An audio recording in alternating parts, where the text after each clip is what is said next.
الرسول يوقف على طرف الصراط، ما خلانا، ما قال خلاص الحساب بدأ أنا بوقف وكل واحد يأخذ جزاه. الرسول يقول اللهم سلم سلم، اللهم سلم سلم، اللهم أمتي، اللهم أمتي.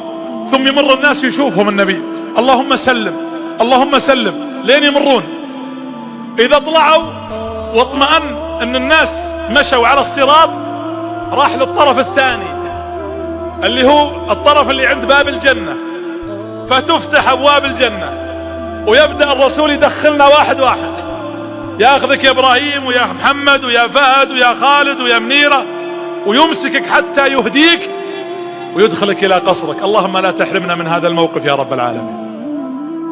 هذا مشهد عظيم. طيب خلاص، طيب دخلنا الجنة انتهينا؟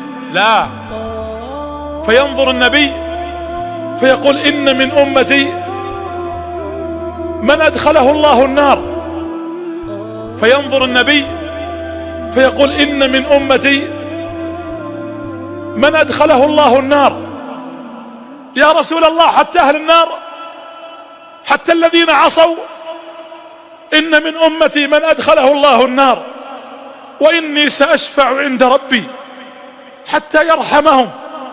يقول النبي عليه الصلاة والسلام فأذهب تحت عرشه وأسجد وأقول يا رب إن من أمتي من أدخلته النار، اللهم إني أستشفعك فيهم.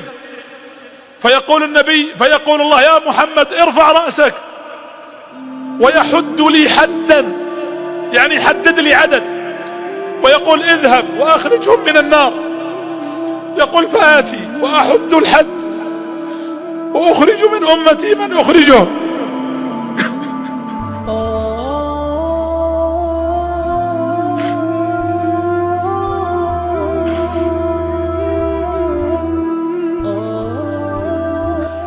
ثم يقول أدخلهم الجنة ويبقى عدد، فأشفع مرة ثانية فيحد لي حد فأخرجهم وأدخلهم الجنة.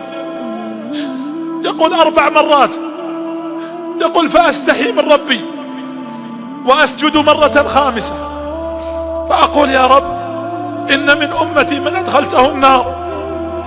فيقول يا محمد ارفع رأسك واذهب وأخرج كل من كان في قلبه لا إله إلا الله. يقول فآتي وأخرج منهم، ثم أذهب المرة السادسة فيقول الله يا محمد اذهب وأخرج كل من كان في قلبه مثقال ذرة. يقول فأذهب حتى يقول الله يا محمد اذهب وأخرج كل من كان في قلبه مثقال حبة من إيمان. يقول فأخرج ما شاء الله من أمتي حتى يدخلون الجنة. ثم إذا أردت الدخول خلاص يا رب إنه من أمتي، فيقول الله له يا محمد إنك لا تدري ماذا أحدث بعدك. أحدث يعني غير، بدل، أبدع، يعني بدعة، ابتدع. قالوا سحقا سحقا فيؤخذ إلى النار. هذه رحمة الرسول عليه الصلاة والسلام. لقد جاءكم رسول من أنفسكم عزيز عليه ما عنتم حريص عليكم بالمؤمنين رؤوف رحيم.